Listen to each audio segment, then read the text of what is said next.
the Matt Kwazaborski Show, calling you live and direct from Arlington, Virginia. Some new homes, some new digs.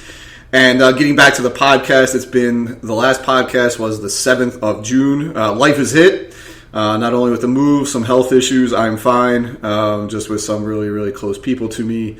And just making sure that, they're set up for success, as I like to say. And today we also started the show out with some bagpipe music, and I'll explain why that is, even though it's on the eve of the NFL. Where's the Eagles music? And we'll go into that for a second. But as I always like to start each show, I want to thank my loyal listeners. I want to thank Al Gore for inventing the internet, and thank Speaker Platform for having us here. And like I said, also the loyal listeners who are still downloading my shows, 1 or 2 a week. But hey, there's still downloads, and just wasn't able to jump on the mic. The reason for the bagpipes is I am dedicating this episode to a very close family friend of ours that unfortunately passed away at the age of 42, Mr. Bren McCulligan of Philadelphia. Check that, Fishtown, Pennsylvania, Fishtown, Philadelphia.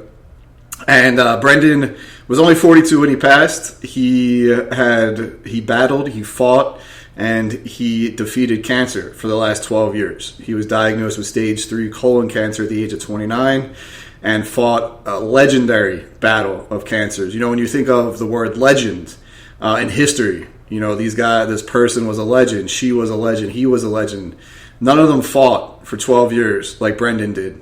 None of them could sustain a fight like Brendan did for 12 years. And he was a huge Eagles fan. His father was very close to my mom and close to my uncle and cousins. His father, Tommy, taught me how to shoot a basketball when I was about 14. I could catch the ball. I could pass the ball. I couldn't shoot beyond 2 feet. And he taught me how to shoot, and I'll always be thankful for that. And then Brendan was just, always around. A great kid and fought a very valiant life. Huge Eagles fan. Had season tickets during the time. He didn't go to as many games in the last 12 years just because of the elements. And I always try to get at least 1 game per year from him. He sold it to us at face cost, never overcharged. Didn't matter the game. I was able to take my very close Czech friend, Philip, who's a huge Eagles fan and coaches American football in Prague, to an Eagles game, Eagles versus Jets in 2019. Then went to the Saints game a couple years ago. He didn't just have season tickets. He had access to, I think it was the Kia or the Audi, one of the cars, rooms where it's all the food, bars, any kind of drink, any kind of food that you want, Philadelphia style, of course. And then you could sit outside in the elements and watch the game, or you could stay inside, watch the game on multiple TVs. It's just a fantastic experience there. And gone too soon. Brendan was a legend. He was a fighter. We're going to miss him, but now it's up to us to keep his spirit alive, right? His body may have given out and can no longer as a vessel carry him, but it's up to us to carry his spirit now. He gave us so much hope, and that's what legends do too. They give you hope, right? Hope that there's a better day out there. Legends, as you know, they're fighters. You know where they stand, and you know what they're fighting for. They can light up a room as soon as they walk in it with just a smile. And now, in some selfish way, Brendan was giving us hope during his fight with cancer. 12 years. And he did it his way. His Facebook post, going to the cancer center, I got this. Or go, lol, LOL, wonder what they're going to find now and tell me ain't nothing going to stop me. Or a post of watching Hoosiers with his main man, his young nephew, who will miss him a lot. And then Bren would follow that up with always family, showing pictures of his mother. His father, unfortunately, passed away, as well as his sisters. It was always family. And then he'd send you pictures of whatever he was cooking. The man was a mean chef. Never got paid for it, never wanted to, but he was a mean chef. He could cook his butt off. I had the fortune of eating some of his meals one day. He made homemade wings. We watched the Eagles game, me, him, and a good friend of his, and it was just, the wings were just out of this world. Just out of this world. And wings are hit or miss with me. If you've got a really, really good wing, you can't pass it up, but there's a lot of places that don't have them. But his wings were just outstanding. And now it's up to us to keep his spirit alive, to make sure that his niece and nephews know who he was as a legend, that his niece and nephew's children know who he was, and then their children, so they know about Uncle Brendan and great Uncle Brendan and great Uncle Brendan and great Uncle Brendan. for his nieces and nephews going down the line. He didn't get married, never didn't have kids for himself. Cancer will play a role in that as well, unfortunately, but he didn't. And in a sad irony, and I didn't realize this, his dad, Tommy, lifelong Eagles fan, had season tickets at the Vet. That's how Brendan has season tickets from his dad. And basically, his dad passed away 4 days before the Eagles won the Super Bowl in 2018 from his own battle of cancer and various ailments. And that was really sad because Tommy, he was alive for the 1960 Eagles World Championship that we won back then. He remembers that, but he never saw them win a Super Bowl. And in an ironic twist, unfortunately, Brendan passed away 4 days before the start of the season. The Eagles season anyway, which starts approximately 23 hours from now. So that, or not 20, it starts in about 24 hours and 25 minutes. It will be the first kickoff, Eagles versus Pats up in Foxborough. And I just want to dedicate this show to him.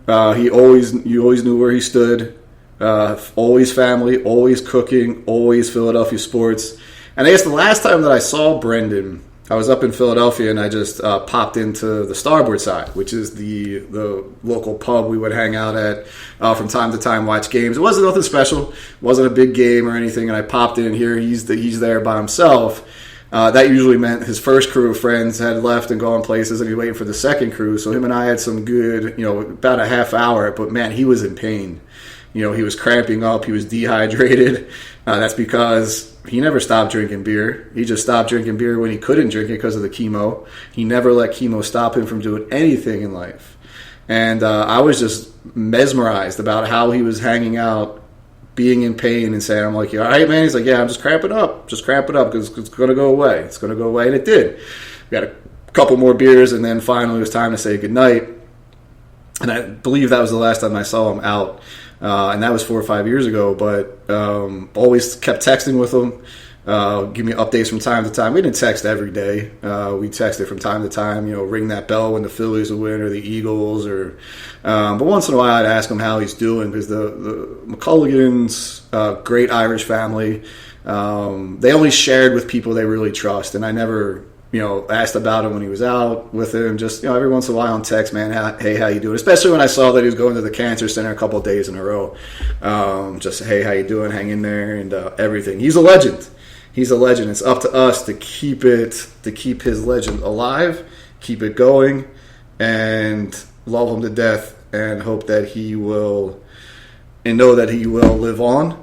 And say a prayer for him, especially his mother, who had to bury, like I said, buried her husband 4 years ago. Now has to bury her only son. He does have two sisters, Kate and Lauren. And Kate is the one with the two, boy and girl. And Kate's, everyone's heart's breaking, but just say a prayer for them. All right, enough of the sad stuff. Brendan McCulligan, the show is for you, buddy. Miss you, love you. We will keep your spirit alive. Thank you for giving me hope in life that even if I fight just an ounce for what I believe in, that you fought for 12 years, 4,383 days approximately, and approximately 105,192 hours. Every day, Brendan, you woke up facing that every day, and you kicked its ass. And that's how many days in a row you had to deal with that. I'm sure there's approximation number, but, it was 12 freaking years. All right, with that, we are on the eve of the Eagles season opener, and Eagles coming off, as we know, a Super Bowl loss to the Kansas City Chiefs back in February, kind of like a run that was unexpected. I wouldn't say it came out of nowhere, but the regular season kind of came out of nowhere, and it was one of the most dominant regular season I'd seen the Eagles have since they last went to the Super Bowl in 2017 season, played in 2018, obviously, and it was insane. Every game was fun and exciting, and they were just drilling teams. Like, it wasn't even close. Like, even sometimes when the score was close, it was not as close as you would think. The Hall of Fame writer, longtime Philadelphia sports writer, Ray Didinger, he's in the Pro Football Hall of Fame. He's about 76, 77. He retired a couple years ago. He's no longer on the radio every week like he was on Saturday mornings. He wasn't doing the Eagles pre- and post-game shows, but he's still around. He's a legend. He will pop on people's shows. I'm sure you'll see him on TV. He goes, "This is the most talented roster he has ever seen the Eagles put together. I don't, for this season coming up, starting tomorrow, 2023, I don't fully agree with that because I think there's some holes on defense that the Eagles didn't quite address, and we'll get into that in a little bit. But for him to say that, it's kind of fascinating because he's a true Philadelphian. Negadelphia, absolutely. But he wasn't over the top with it. But he was always negative and always critical, and that's what you have to do as a journalist. That's why they keep us honest. I do agree with him. I think it's the second best roster that we've had. I think last year's team, when you look at the roster that lost in the Super Bowl, was better from top to bottom, like I said, especially defense. But this year's going to be exciting. You have Jalen Hurts signed a massive offseason contract, $255 million for 5 years. He was approaching his, I think he was approaching the third year or fourth year of his 5-year rookie deal. So he was approaching his 4th year. So you kind of want to lock these guys up. You saw Joe Burrow sign a massive contract, the all-franchise quarterback with the Cincinnati Bengals, local Ohio kid. Also Justin Herbert signed a massive deal in the offseason. I think he was the second one to sign after Hurts or right before Hurts. And some guys didn't get contracts. And we'll see how their seasons play out as well. But the last time you had an Eagles team that was favored to go to the Super Bowl was back in the aughts, as they call it, in the 2000 to 2010. The Eagles were the preeminent favorites going into the season, almost every season, starting from 2003 right up till about 2009, to at least represent the Super Bowl. As we know, they got the 5 NFC championship games, only won one of them, always ran into some stupid, crazy, bad luck during those games. The last one they lost to Arizona under Andy Reid, I thought, they stormed all the way back, still lost the game. That was the one where I thought, okay, maybe they should have lost that. They lost to the St. Louis Rams in the very first one that they got to, but they had the Rams, they were beating the Rams at halftime. And you got to win that game, but no one was kind of blaming them. But then the losses to Carolina and Tampa Bay really did not stick well and still don't stick well for my generation that remembers those early years with Andy Reid.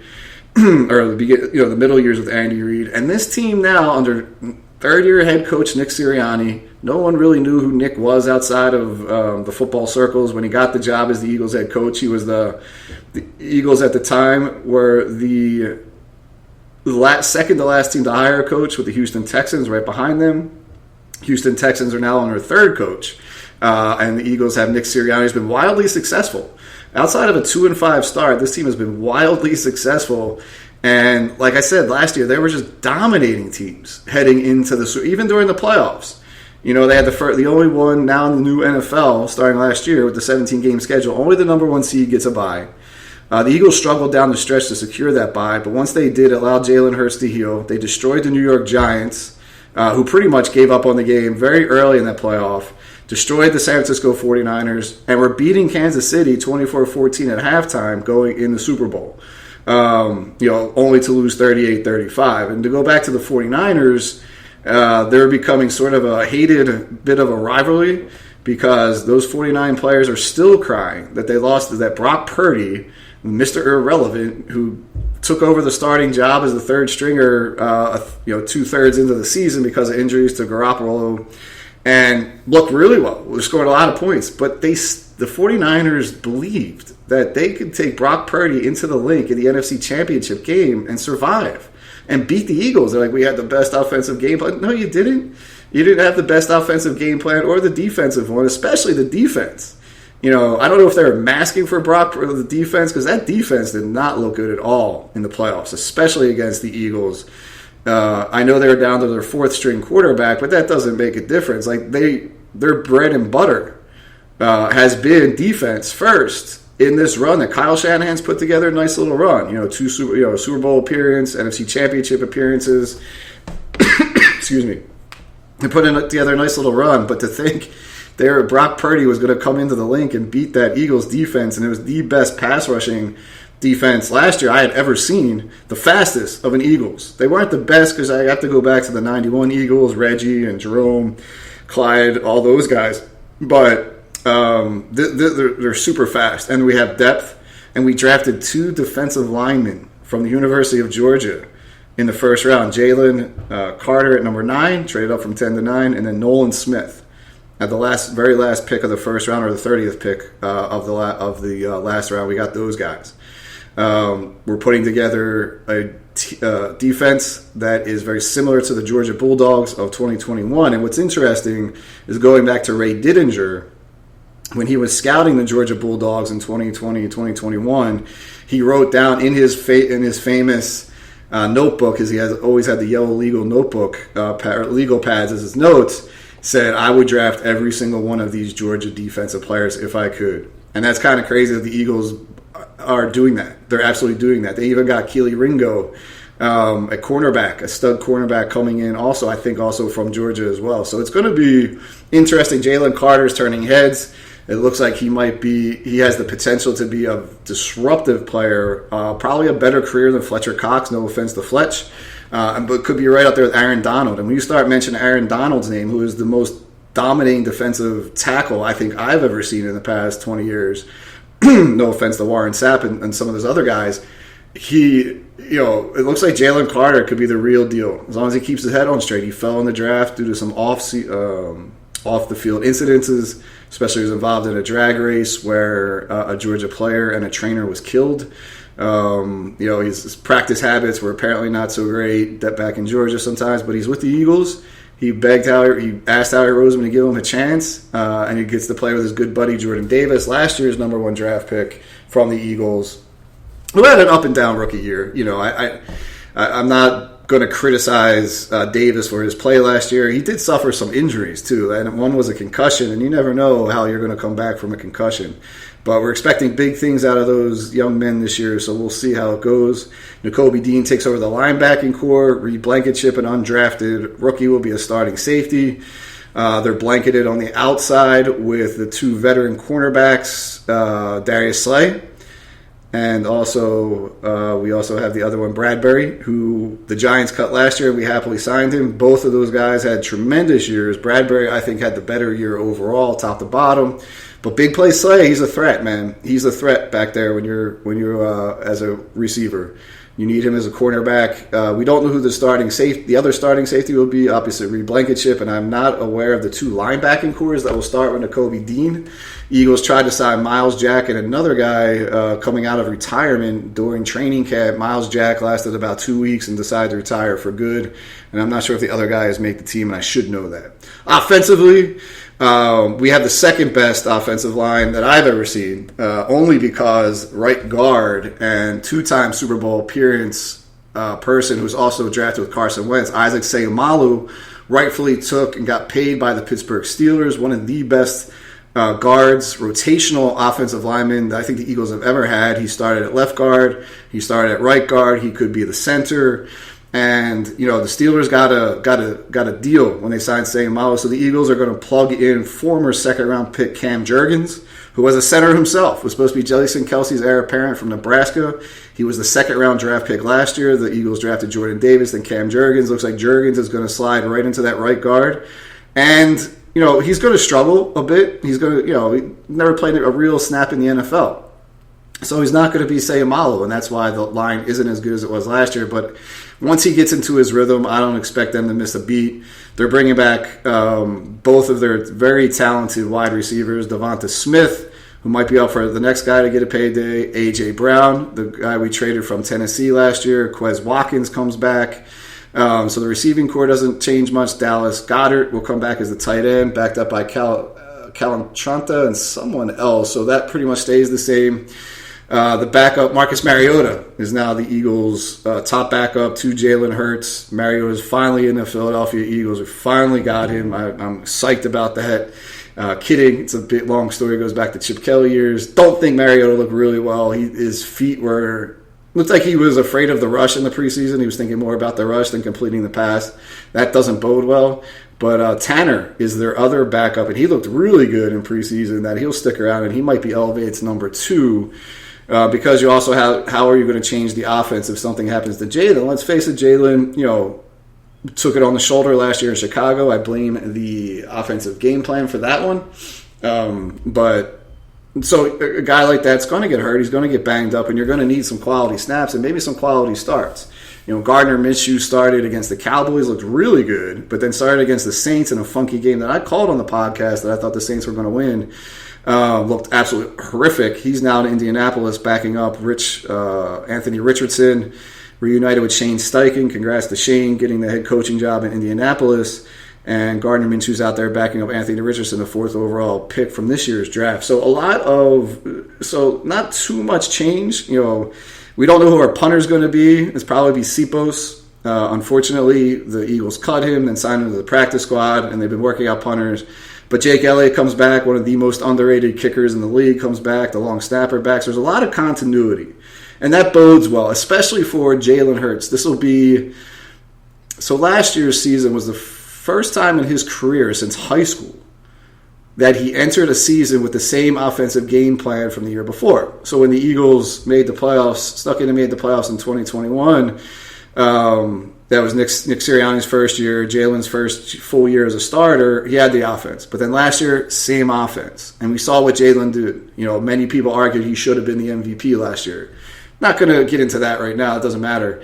Now he's entering his 3rd year. New coordinator, but a guy who's been in the system already. And Johnson, Johnson elevates to take Shane Steichen's position as offensive coordinator when Shane, as I said, took the Colts job and very well deserved. Shane Steichen was one of the best play callers I've ever seen offensively for the Eagles. That was a legendary game plan he called all season last year, except the Chicago game. I just thought he called a tremendous game plan. I mean, the Eagles always seem to have the right call. It's being played, the guys in the right position, guys making plays. Like, it was impressive for there. And we also know that Jonathan Gannon now, the defensive coordinator, a lot of people don't let the door hit him on his butt when he leaves. Took the head coach of the Arizona Cardinals. He's overmatched. He'll be there 1 or 2 years, but he's there to tank so they can get the USC quarterback next year, the Heisman Trophy winner from USC. Probably will be the number 1 pick if he comes out next year. Anyway, going back to the Eagles, you also have to take a look around the conference. And what quarterbacks really, can you say in the NFC conference, not the NFL, the NFC, like that who would you want over Jalen Hurts? Now that Aaron Rodgers, much well-deserved and, out of Green Bay and took on the New York Jets, so he's still wearing green, but in New York, in the AFC, you have him, Kirk Cousins, he can't win a playoff game. Dak Prescott can't win a playoff game, can't really stay healthy.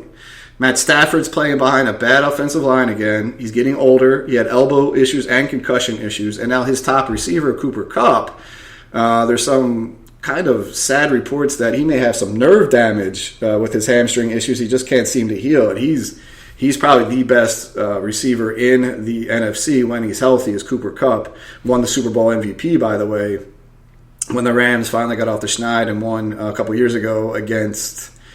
who did they beat? Oh, they beat Cincinnati. After they beat the Bengals and Joe Burrow, getting them there. So who else are you gonna take? Kyler Murray's hurt. I don't like Kyler Murray. David Carr or Derek Carr comes over from the Raiders to the Saints, and he's the reason the Saints will win that NFC South, which might be the worst division in football this year. He'll probably win. Daniel Jones? No, I don't think so. I just don't see what quarterback you would take. Jared Goff looks really good. To be honest, he's on pace to break the NFL record set twice by Tom Brady for most throws without an interception or most completions. I think he's up to 359 straight completions without an interception.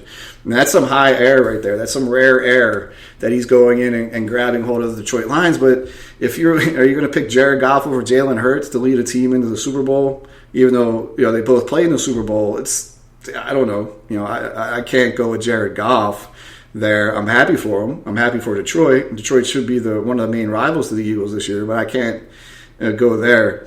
Justin Fields he's still raw to me. I'm glad that the Bears decided they want to build around him with all their free agent signings, but I can't take him over Jalen Hurts. Jordan Love, we don't know what you have in there, but I will say about Jordan Love, he's the dark horse of the NFC. If he goes out there, performs the way the Packers think he can. They finally got their quarterback some offensive weapons through the draft. If he goes out there, that could change the complexion of that division, the NFC North, if he goes out there and wins and basically shows he's capable of playing the position. While he might be he's not a question mark, but he has the potential to really change the complexion of the NFC, and that not only the NFC North, but the NFC itself. Could Green Bay go in and beat Philadelphia with Jordan Love? I don't know. I doubt that. But at the same time, he's got the skill positions. He's got the skill players. He's got the backing of ownership, and he's got the talent. So I will be curious to see how he adapts up there in Green Bay and how he adapts to the NFL overall. It's Matt Kwazaborski's show, about 25 minutes into it. But in the division itself, Dallas will be the number one contender to the Eagles. The New York Giants are going to be their very well-coached team. They still have some injury issues. I still question some of their receivers. I don't think they have many good receivers there. They signed Darren Waller, traded for Darren Waller from the Raiders, and Darren Waller's hurt again, which is a shame. I think Darren Waller he could be the best tight end in the NFL if he could stay healthy, to be honest. I think he could be better than Kittle. I think he could rival Kelsey when he's healthy. He's one of the best. It's pretty much all they have receiving-wise for the Giants. They did get Saquon back after Saquon and other NFL running backs are going to hold out. They franchise Saquon. He eventually signs it. He gets $11 million this year to play football, and I understand why the running backs are upset, but at the same time, you get to play football for $11 million. Not a bad, for 1 year, it's not bad situation. NFC South, like I said, the Saints division all the way. Atlanta is putting together a little bit stronger of a team. They drafted the much ballyhooed running back out of Texas, Bijan Robinson, number 8 overall. That's who I wanted the Eagles to get. Atlanta snagged him at 8, and the Eagles then traded places with the Bears to draft Jalen Carter, because also the Bears had the number 1 pick. They traded down out of that, obviously, to the Carolina Panthers to draft Bryce Young. Anyway, they have Kyle Pitts, the wide receiver tight end hybrid out of Philadelphia. He's there. They have some good receivers. And they have Desmond Ridder, who all he did was win in college with Cincinnati. He played. They played very well. He had Cincinnati undefeated his last year. I think he's going to be a solid quarterback. I don't know much about Atlanta's defense. Carolina's a learning process. They have problems on the offensive line with a rookie quarterback. They're going to struggle, but they can play well. They played well down the stretch. I was impressed with what that interim coach did. Unfortunately, he's not here anymore.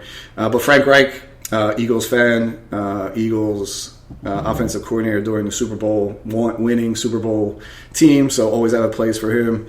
The NFC West, you have Seattle. Seattle, I still think, is up there. The 49ers will be up there as well. The 49ers are kind of like in a make-or-break year. They have a crap ton of players under some really crazy contracts, and that's going to come back and bite them soon. Sort of like how it did with the Saints.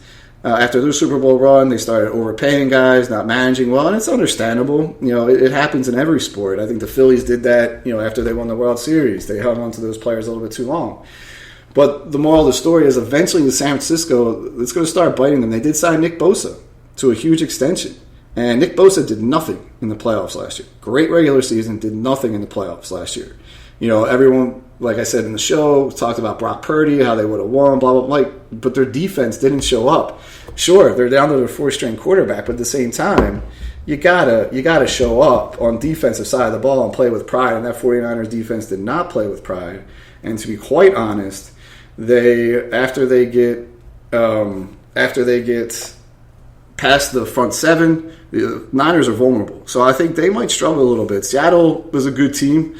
Rams, I think, are sort of transitioning a bit, and the Arizona Cardinals are basically tanking. So, like I said, Eagles have to be top down the favorites in the NFC once again. A lot of prognosticators believe this. They have them ranked number 2 in all of the NFL and the top team in the NFC. And I think it's because of their depth. I really do. And the fact that there's been a mass exodus of talent from the NFC to the AFC recently. Like we talked about Aaron Rodgers this year. Last year, Tom Brady retires, so you don't have him anymore coming out. So he's, didn't go to the AFC, but he retired. Devontae Adams traded to the Raiders last year. Like tons of talent have just been leaving the NFC teams for the AFC. And some of that talent were, swing guys, like good, solid backups that gave you that depth. Dallas lost a few of them in the last couple of years, so we'll see. Dallas, I like the trade for Brandon Cooks. I think that's a good trade for them. I think he brings a little bit more legitimacy to that receiving core. It will help CeeDee Lamb. Also will help Dak Prescott. He'll take some of the pressure off of CeeDee Lamb. Zeke Elliott's now with the Patriots. He's done. Shout out to John, who called that about 2020, thinking Zeke was done. So it'll be interesting to see. But they still have Tony Pollard, who's an amazing runner and the better of the running backs there. So, Dallas is still going to be formidable. The Eagles may split with them this year. We'll see. I don't think the Eagles are going to undefeated. They also have the 10th hardest schedule the Eagles do in all of the NFL. And I think last year and the year before under Sirianni, they had a very favorable schedule. 2021, when they snuck into the playoffs after the Week 13 against Denver, in Denver, they didn't have to leave the Mid-Atlantic. They went home. I think they had a bye, and every game was either in Philadelphia, New York, or Washington, and they never traveled farther south than Washington, and maybe they played a road game up in, I don't think they played New England. No, it doesn't make sense. So it was kind of crazy, and last year their schedule, because of injuries, was very favorable for them. They played the AFC South, who was the worst division of football, and while they swept the South, that was also this year they're playing the AFC East, which I think is the strongest division of football. We talked about Aaron Rodgers going to the Jets. You have Super Bowl contender in Buffalo. Every year they're picked to go to the Super Bowl by somebody, and as well as they should be. And Miami's put together a hell of a roster. And we play the Patriots tomorrow. You never know what's going to happen on opening day on the road. It's very unpredictable when you go on the road for opening day. Anywhere, especially the NFL. It's just, even though the Patriots are down, they have a new offensive coordinator, brought back Bill O'Brien to take that role on. He's going to stabilize the offense. He's going to bring a little bit more respect to that position. And we always know Belichick can coach a defense. So it's going to be interesting to see what the Patriots throw at the Eagles tomorrow. I don't think the Patriots' offense is much to worry about for the defense, but I do worry about the Patriots' defense a little bit against the Eagles tomorrow in Foxborough. Kickoff at 4:25. Also, the Eagles play 17 games this year. Only 3 of them start at the 1 o'clock hour, which is usually where all football games are either played at 1 o'clock or 4 o'clock on Sundays. The Eagles only have 3, so that means a lot of their games are either games of the week at 4:25 or Sunday night. They play their annual Thursday night matchup next week against the Vikings. So they got 2 quick games out of the hat, and two really good teams in the Patriots and Vikings. But the schedule's gonna be tough, and they have to stay healthy. They are aging a little bit along that offensive line. Kelsey's 35; he was banged up a little bit in training camp. Lane Johnson's been banged up; he's 33. Brandon Graham and Fletcher Cox on the other side, they're getting a little bit older. Luckily for those two, we don't have to rely on them as much as we do Kelsey and Johnson. But if Kelsey, Johnson, or anyone on the offensive line goes down, it's going to be a huge challenge to replace them. Eagles have a game plan for that, and I think as long as those guys stay healthy, we will be very competitive, and we should repeat at least as the NFC East champs. I think the Giants will take a small step backwards. I think Dallas is still going to be Dallas, unpredictable, and Washington Commanders with new ownership means the coach is on a hot seat. They're starting Sam Howell, a draft. He was a rookie last year. He'll be the starting quarterback. They have talent in Washington down here. They have the talent. It's just they don't have enough of it. And they're also a franchise that who is the face of that franchise? For a long time they haven't had one since they had RG3 and Kirk Cousins. But since then, I thought it was going to be Chase Young. He missed most of last year with a more serious knee injury that we once thought he had. He's not playing tomorrow. There's some guys on the defensive line you could say could be the face of the franchise, but they really don't have one, and I think that's hard to do. But the good thing is for Washington fans, as much as I hated to see, as an Eagles fan, Daniel Snyder sell the team because he was a great owner for the Eagles and the rest of the division, I'm happy for my former Washington Redskin fans who have either jumped ship, but left after the name change or stayed with them. And they have an ownership that, while he owns the Philadelphia 76ers, he also owns the New Jersey Devils. And both of those teams were down and out when he bought them, and he got them to be competitive. The Sixers are competitive. They're a great team. They struggle in the playoffs.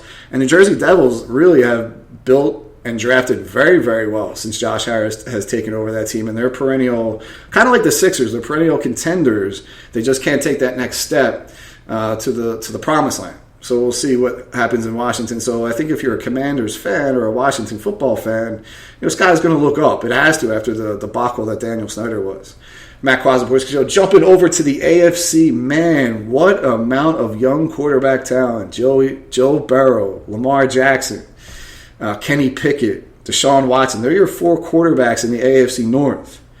Burrow, like I said, signed a rookie deal. Lamar Jackson, perennial MVP contender when he can play and stay on the field. Deshaun Watson had a very solid career with the very lowly Houston Texans. And then we talked about Kenny Pickett going the second year as a rookie, came on very strong last year, led the Steelers to the playoffs, and they're a team I think to watch. They're budding. Tomlin's righted that ship real quick after Roethlisberger retired, Hines Ward retires, Antonio Brown retires, some of those guys on defense. He righted that ship pretty quickly, and I like Mike Tomlin as a coach, and I admire the Steelers ownership group because they do it their way. They've done it the same way for pretty much their whole existence, and it works. It works, especially since starting from the 1970s.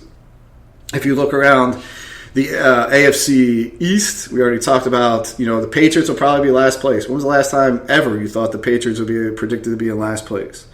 I think the Jets are going to win that division. The one person I worry about more is Josh Allen, the quarterback of Buffalo. The city of Buffalo itself had a very painful year last year. If you remember January of 2022, there was a racially motivated mass shooting in a supermarket that was well known to be frequented by African Americans, and a white supremacist from the state of Pennsylvania drove all the way up there and shot them up. I forget how many people perished. You had that. Then come, I think, November, December of 2022, you had these vicious blizzards up in the Buffalo area and the surrounding regions where people were trapped in their car for up to 5 days, and a lot of them perished as they couldn't get out of their car. People couldn't get out of their houses, but it was the people trapped in their car. And then you have Damar Hamlin, the safety who practically died on a Sunday or Monday night football game, comes back to health. And it seemed to really affect Josh Allen on the football field after that. He just didn't seem right. He was not confident. He just looked worn out against the Dolphins. The Dolphins, if Tua Tagovailoa, their starting quarterback, plays that game, Miami wins that game, and that was in Buffalo. And they were on their third-string quarterback, and that third-string quarterback kept them in the game. Miami would have won. They didn't. Buffalo plays Cincinnati, and Cincinnati just picked them apart. Stephon Diggs was on the sidelines, kind of yelling at Josh Allen, which happens, but that drama kind of carried over, into the offseason with Stephon Diggs. Apparently he wanted to be traded, or he didn't want to play anymore, and, being a diva wide receiver that is what seemed to transpire. It seemed to patch things up. We'll see with Josh Allen. So much like how Jordan Love is sort of the dark horse of the NFC, I think Josh Allen, how he rebounds mentally and emotionally on the football field. We all know he has the talent. He's right up there in the MVP race almost every year as well. We'll see how he bounces back. But I do think the Jets, under the steady leadership of Aaron Rodgers, and they've really got some really good young talent around them. I mean, at the receiver position, Garrett Wilson, he brings over Lazard, his buddy from Green Bay. Don't sleep on him. If you're a fantasy overdraft Lazard, he's going to be the guy Rodgers looks to turn to as Rodgers develops in-season game chemistry with some of the other receivers. They have a great running back room. Their defense, led by Sauce Gardner out on the cornerback, is stout, man. And Rodgers is going to bring that swagger. He's going to bring that swagger that was missing at the quarterback position. It's very much like when Tom Brady left New England and went to Tampa Bay. Tampa Bay had great talent at the skill positions, both offensively and defensively, and they just needed a leader. And I think that's what Aaron Rodgers is going to come in and do. And to be honest, not a big fan of Aaron Rodgers off the field, but I admire him. But on the field, I love watching him play. Love watching him play, and you're going to see more of him this year because he's coming out of New York. Yeah, Green Bay was always on TV and stuff like that, and always in prime time a lot because of Aaron Rodgers. But you're going to see more. He's in New York now. You went from probably the smallest media market in the NFL to the biggest in the world, the biggest in the United States. The biggest in the United States is the media market of New York now, and I think he looks happy. He looks happy, and if he's happy and he can perform, I think that's the Jets division to win right there. AFC North, Pittsburgh Steelers. AFC South, the Dougie P's going to run it back with Jacksonville, mainly because that division it's fairly weak, and Jacksonville played extremely well down the stretch. As we know, they roared back and beat the Chargers. when the Chargers were destroying them, and then Jacksonville roared back. You also have a rebuilding Houston team that had the second and third pick in the draft. I love what they did in the draft. I'm not sure if C.J. Stroud can be the guy, mainly because Ohio State quarterbacks do not adjust well in the NFL. But more power, they drafted him and then traded up to number 3, and they got Anderson, the stud defensive lineman out of Alabama. So they're rebuilding. Tennessee's on the way down, unfortunately.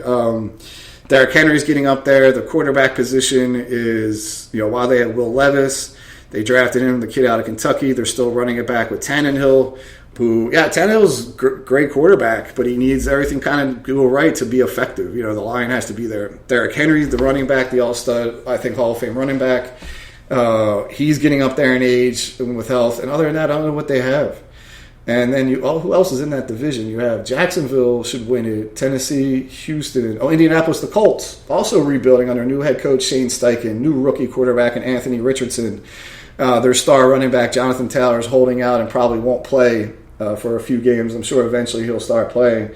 They have a good defense. They can make some noise in that division. They're clearly the second best team, I think, in that division.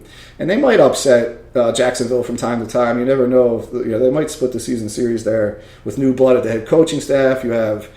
While you have a young rookie quarterback, that Carson Wentz stink is gone. The Frank Reich, Carson Wentz, whatever the heck happened there, we need a 30 for 30 is gone.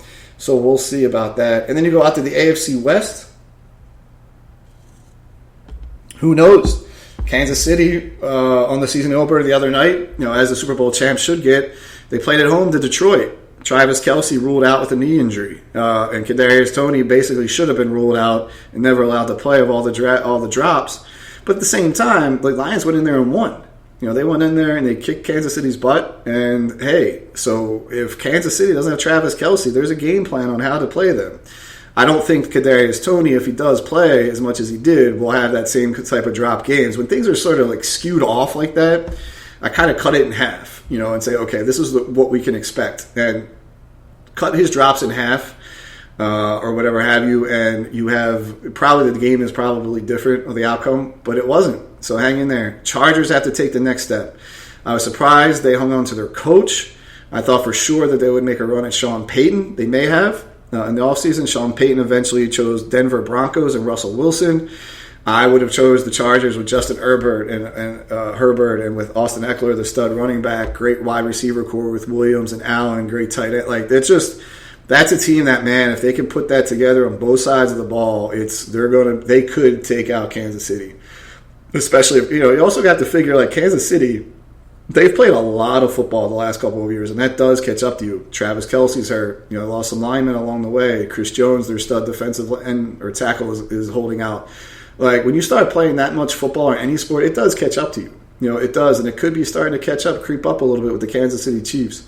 I think ultimately with Mahomes back there, the way I watched Mahomes play in the Super Bowl, he's the best quarterback in the league. There's no doubt about it. Deserves to be the MVP, deserves to be Super Bowl champions. But the Chargers aren't that as far off as you would think, especially with the way they're injured. So that's what I think. The Chargers there. The Raiders, Josh McDaniels, he scapegoated now Saints quarterback Derek Carr. I think he scapegoated him. Here's a guy, Josh McDaniels, takes the Raiders job, brings the GM with him, and starts trying to mold a team. Plays the Indianapolis Colts at home, who had fired Frank Reich and hired Jeff Saturday, their legendary Super Bowl champion Hall of Fame center, as their head coach from the ESPN booth. No experience whatsoever. Jeff Saturday goes in to Vegas in his very first game and beats Josh McDaniels. Then eventually Josh McDaniels starts scapegoating Derek Carr. We're going to sit him down. And Derek Carr wasn't the issue there. Josh McDaniels just stinks. I love the Raiders franchise. The black and the silver is great to see. Vegas is perfect for them, but Devontae Adams is a great receiver. They have too much talent not to be competitive. In Denver, the one thing I want to go back to Andy Reid. When he was coach of the Eagles, as aforementioned, lost in the NFC Championship to the Arizona Cardinals. I think it was 32-25. And the Cardinals were blowing the Eagles out, and Donovan McNabb got us to a tie game at 25. And the defense couldn't stop the running game, and that's why we lost. But in that offseason, Andy Reid traded Donovan McNabb. Not only did he trade Donovan McNabb, he traded him to Washington, our longtime rival. because he knew that Donovan was cooked. Something about the way Donovan was, I guess, carrying himself. Maybe he wasn't taking care of his body as much as he should have, whatever it was. But to the naked eye, it was like, Donovan's going to be here for another 10, 15, 5 to 10 years. And he was cooked. He goes to Washington. I don't even think he lasts the season here. Signed a huge deal on a Monday night game, at least it was announced. And then Mike Vick lit him up on Monday night. And then next thing you know, Donovan McNabb is being benched in a 2-minute drill in Detroit on Thanksgiving. Like, what is going on? That brings me to Denver. Like, is Russell Wilson just shot? They traded him for a ton of draft picks, players. I mean, it was a massive transaction Seattle did to Denver. And it turned out to be a great trade for Seattle. Something's not right with Russell Wilson in the locker room. Okay, he seems like a cheesy diva or corny diva, but at the same time, he is a proven winner, MVP in the Super Bowl. Had the team in. I don't know, they did not win with him, but he was in there, and he's always in the conversation. But he goes to Denver, and he just looks lost. And Denver's shouldn't be a bad team. They have skill position players. They have a good offensive line. He was just off last year. You could blame Nathaniel Hackett. I don't think that's right. Maybe Seattle knew something. Much like Pete Carroll may have known something like Andy Reid with Donovan. So it'll be interesting to see how Russell Wilson backs out. He's also a dark horse. We talked about Jordan Love, Josh Allen, Russell Wilson. These guys have the talent and the complexity to change the dynamics of the NFL and their divisions, so their teams and their divisions and their conferences. But I don't see Denver leaping past the Chargers, the Los Angeles Chargers, and definitely not the Kansas City Chiefs. So coming down to it, going into tomorrow's game against the Patriots, Eagles, I think, are a 4-point favorite, 3.5-point favorite. I like their chances on the road, and I think it's going to be because of their defense. I expect the offense to struggle against a Bill Belichickian defense. You don't quite see the Patriots as often as you see the other teams in the division. So it will be interesting to see. We have a first-year offensive coordinator calling plays. That's another reason going against Bill Belichick. But I do think our defense, especially the defensive line, which basically we have 2 starting defensive lines, I think, in the NFL. The backups could be starting for any other team as a unit. And they're going to make life hell for Mac Jones. But I think Mac Jones, and I'm curious to see how Mac Jones benefits with Bill O'Brien now as his offensive coordinator. He doesn't have now Eagles coach Matt Patricia calling the plays, and Patricia's a linebackers coach. Don't know what Belichick was doing. It got very Andy Reid-like with Matt Patricia last year when Andy Reid hired Juan Castillo, the offensive line coach, and made him the defensive coordinator halfway through the season. So we'll see what happens there. But I like their chances. The beginning of the season's tough. New England on the road, and they got to jump back home to a Thursday night game, Amazon Prime game against the Vikings, season home opener for the Eagles. And then they have like a mini bye. I think they're off until the following Monday, if I have that right. Patriots, Vikings, then September 25th. Yeah, they're on the road in Tampa Bay. And then October 1st, home to Washington. Then they go out to L.A. Then you have like the Rams, the Jets, the Dolphins, Commanders, Eagles, Chiefs, Bills, 49ers, Cowboys, Seahawks, Giants, Cardinals, Eagles. That's a tough. After the Commanders game, which is October 1st, on the road against the Rams, on the road against the Jets, because they got to come all the way back to the East Coast, so they're going to go from Philly to L.A., back to New York. Then they're home for Miami. Then they're home for Washington. Then they go down to Washington, 29th. Then the Cowboys. Then the Chiefs. So we got the Cowboys at home, November 5th. Chiefs on... Then they have another, looks like a mini break there, probably the bye. Chiefs in Kansas City. Buffalo at home. Niners at home. And then the Eagles go back to Dallas. And then the Eagles host the Seahawks, Giants, Cardinals, Giants twice. So the beginning and the end of the schedule is favorable. That middle of the schedule is tough. And that's really going to test them, especially if there's any kind of injuries. So it's going to be an interesting season. But like I said, they are the perennial favorites in the NFC. I can't really say, do I think it's between the Eagles and this team. Usually it was, Eagles. And I don't see anyone really challenging the Eagles unless Brock Purdy is what the 49ers think he is, then maybe the 49ers. Dak Prescott, maybe with getting a new offensive coordinator. They're going to be more conservative down there, run the ball a little bit more under Mike McCarthy. That's what he wants to do. The Vikings, they win in the regular season. playoff time. And Detroit, I really think Detroit's going to be tough, a tough team to out. And I wouldn't be surprised if those two teams meet in January at some point, the Eagles and Detroit, probably in the link. And that team's not going to be afraid of anything. And that's the other thing about Detroit and Matt Campbell. He embraces Detroit. Right, no one goes to Detroit and they're like, oh, what a lovely, beautiful city, and the people are so laid back and they're nice and they're, always asking how you're doing. No, Detroit is a roughneck city that's gone through, is the unfortunate symbol of the 2008 crash, the financial crash of 2008. Long-time automotive city that just lost all its industry and really went downhill. They're a gritty city, and the Detroit Lions epitomize the people of the city like none other. Eagles do as well, but I'm saying that as a homer. But Detroit, it's great to see what Matt Campbell's able to do up there. So with that, I think the potential top three are the Eagles, Niners, Lions, with the Cowboys, Vikings probably a little tier below, Seahawks tier below. Over in the AFC, I like the Jets. You got to like the Chiefs, and I like the Steelers. But I think the Jets, any combination of the Jets, Bengals, also the Bengals. Bengals will be up there too with Burrow. Hopefully he's healthy. He needs to be healthy to stay there. He knows how to win, and he will show them as long as he's healthy and playing, they're also going to be in the conversation. I just need to see him a little bit healthier going into the season. But Matt Kwasaborski Show. Going to switch over to baseball. And looking at the Phillies, they're the same exact team as they were last year. When the pitching's on, the hitting's off. When the hitting's off, the pitching's off. When the hitting's on, the pitching's off. I'm still concerned about the bullpen above all. And I'm also concerned about that this team is playing a lot of baseball. A lot of older guys are playing a lot of games. JT Realmuto being one of them. Nick Castellanos being another one. And I'm hoping, but the difference between this year and last year is that they come into September comfortably ahead in the wild card standings. Last year, every game from Labor Day on, all the way to the last game of the season, which fortunately, which we wound up in the World Series, was like a playoff game. It was like legitimately a playoff game, and the Phillies struggled to get in. They did not clinch getting into the playoffs until game 160 out of 162.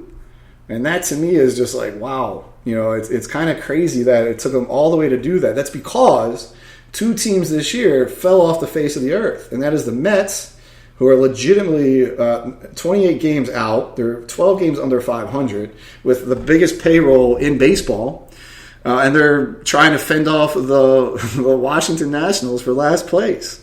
And the other team is the Padres. The Padres are 8 games under 500. But what's crazy to me is their run differential. They've scored 73 more runs than they have given up. But they're terrible. They're a terrible mental team. They're 7 games out of the wild card. The Phillies took 2 out of 3 with them. And just to give you an onus, the Phillies' run differential, being 14 games over 500, is 68. So the Padres have a better run differential than the Phillies, yet the Phillies are 4 games up in the wild card, and the Padres are 7 games out.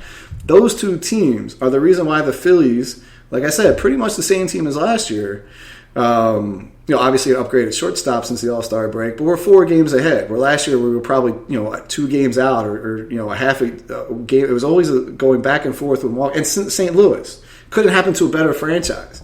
St. Louis is 62 and 79, and that's all. And they're in last place by 3 games.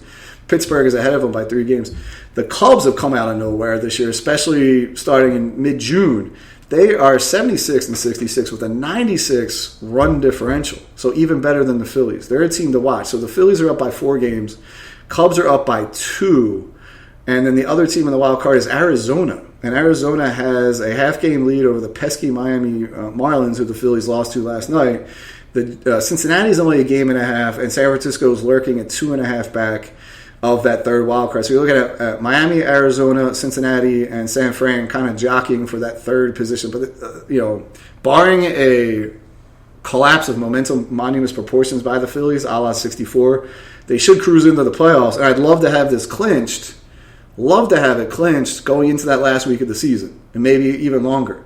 Get these guys some rest. The thing is now in baseball, some of the rules change. You don't have 40-man rosters. So, for example, you play with 25-man roster all the season, and it used to be September 1st. The minor leagues were done. You called up your prospects, and you expanded to 40 players. So teams that are out of it just play their kids, see how they're doing, or teams that are going to win, they can start resting stars. The rosters only expand to 28 now, and basically the Phillies brought back Christian Pache, who, when healthy, is legitimately a contributor. Won a game for us in Miami with a 3-run home run. And I think they brought back Andrew Bellotti, the long reliever from the minors, and someone else. And I'm hoping that doesn't cause an issue down the stretch. Like I said, the Phillies are playing a lot of baseball, and they're playing with some injuries and some veterans that they could come back to haunt them come playoff time. It could. I'm talking about mainly JT Realmuto and Nick Castellanos. Realmuto last year played a ton of baseball, but was actually a pretty reliable hitter. This year he's not been as reliable. He's had some stretches of some really nice games, but other than that, he's grounding. Every time I feel like I look at him, he's grounding out to the shortstop, either into a double play or just himself getting out. And Castellanos looks like he has regressed. Like, he was amazing the first half of the season. Had a great run in August, but July and September he's just fallen off. And we need Nick to. I think Nick is tired. He's playing a lot of baseball. He's used to being a DH outfielder, not an everyday outfielder, and hopefully they can get him some rest down the line. You hope Harper holds up down the line with his injury concerns. And, of course, the pitching staff. Aaron Nola's been pitching well lately, but he's struggled mightily this year, and he's up for a free agency contract in the offseason. We need him. If we have him and Wheeler, we're good. I like the one guy I worry about the most is Taijuan Walker. He always seems to put the Phillies, he's like leading the league in wins. But he seems to be giving up 2-3 runs in that first inning. You can't do that in the playoffs. You have Ranger Suarez, who's been injured this year and shown, and Christian Sanchez, who's been a reliable fifth starter. I think he goes to the bullpen in the playoffs, and he should be one of those specialty guys, another left-hander specialist. Going to the bullpen, Sir Anthony Dominguez, love his talent. Not sure he's a guy when pitching back-to-back nights. Jose Alvarado, he can pitch as much as he wants, as long as he's in control. And that is an issue for him, especially that he's battling an injury. And then Soto, who was their top acquisition in the offseason via trade, he's been up and down, and he's got control issues. And those control issues have to go away in the playoff times. You can't just start walking batters to lead off innings in a one-run game, or even if you're up by 2. You just can't have, the Phillies can't have that. No team can have that, but you got to be able to do that. Craig Kimbrell is the closer. I'd like the signing in the offseason, 1 year, $10 million. Then he comes in all-star in the first half. I'm like, well, let's see what he does in the second half, because that's where he's been kind of imploding.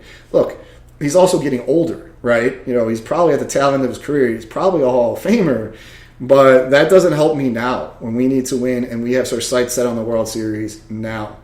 When you look in the NL, what team? The Braves. It's the Braves' league to lose. If the Braves aren't in the World Series, then they faltered in mega proportions. I don't care if it's the Phillies that take them out, who I think are the second best team in the division. No offense to the Dodgers, who have some injury issues as well, but play in a much weaker division. The Braves should be there, 92-48. They're at 239 plus runs extra, by far in baseball. By far, Tampa Bay comes in at plus 190. Dodgers at 169. So by far, 239 extra runs. So that means their pitching's on point, their hitting is on point, and they've avoided major injuries this year. Last year they had 2 key players, Acuna Jr., who was hurt most of the year, came back, was okay in the playoffs, and then Strider, the pitcher, who just is a strikeout machine this year, he was hurt coming back, and the Phillies lit him up last year, and they had some other injuries. I think Charlie Morton was also hurt a little bit last year. They're the much durable Charlie Morton, former Philly Charlie Morton, who's had a really nice career. It is their division to lose. I think it's going to come down to the Phillies and the Braves. Milwaukee's a tough team because once they get a lead on you, their bullpen, and I watched it in Milwaukee, man, they got some throwers out there. But much to the Phillies' credit, the best closer in the National League is Williams. And maybe Hader, who's out in San Diego, former Brewer. And the Phillies hit a 3-run home run to tie the game off of Devin Williams a couple weeks ago. I don't know if it was Trey Turner who hit that 3-run home run. Yeah, I think it was Trey Turner. Phillies went on to lose because they started walking people in the bottom of the 9th or the 10th. I think it was the bottom of the 9th. But that plays a mental note going into the playoffs. Even though the Phillies wound up losing that game, they were down 5-2. Then they take the closer. They couldn't do anything against the other bullpen guys. And Milwaukee's just, following key. This guy pitches the 7th. This is our 8th, or, a holder. Then we get to the closer. And the Phillies beat Williams. And the Phillies beat Hader last year in Milwaukee as well during the regular season.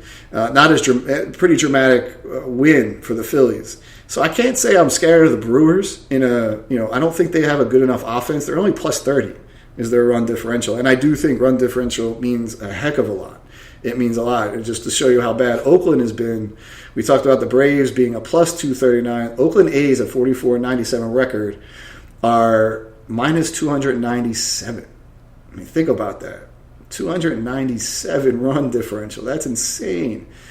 Division. So I do think this is Atlanta, Philadelphia, Milwaukee. Chicago's going to be a tough out. I think tougher than Milwaukee. I don't know much about the Cubs and why they're doing so well. I know they got rid of a few key guys from their World Series run. Brought some key guys in, obviously. Dansby Swanson, the former shortstop of the Braves. He signed a big deal with them in the offseason.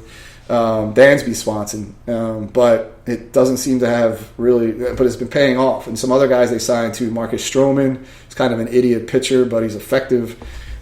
He's doing really well. And the Cubs are actually thinking about selling at the deadline and said, wait a minute, let's hold this up. We got a chance here. And they're 2 games up in the wild card.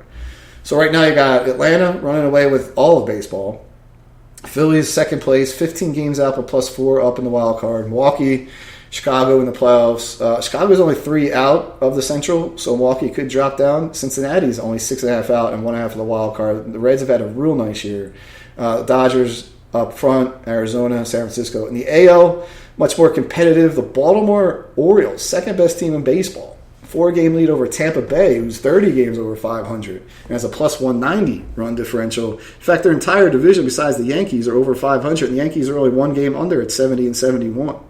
Minnesota in the AL Central, they're 7 games up, and the next team is Cleveland at 68 wins, 74 losses, only 6.5 out.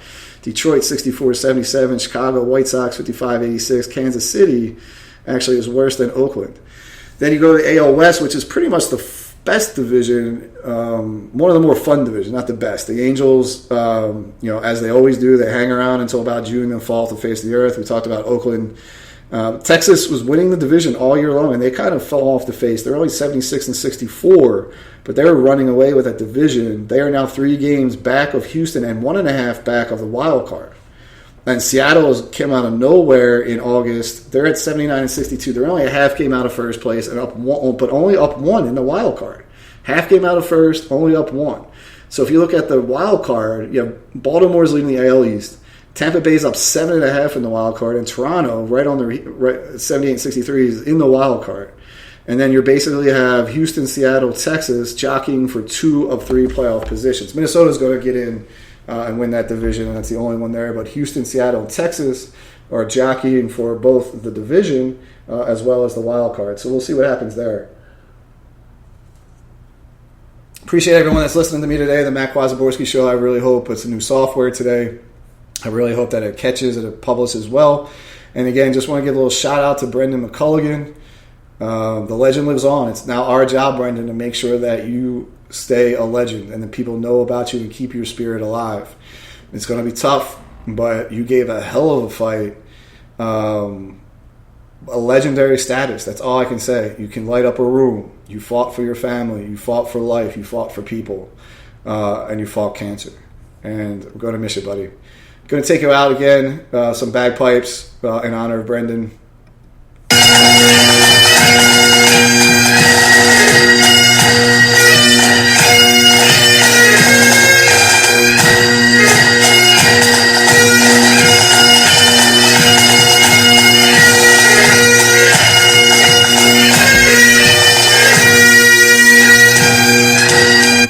It's been the Matt Kwazaborski Show, calling you live and direct from Arlington, Virginia. Remember to inspire the inspiration, everyone. Don't wait for the inspiration to inspire you. Have a fantastic day, everybody. Bye-bye. And welcome back, NFL.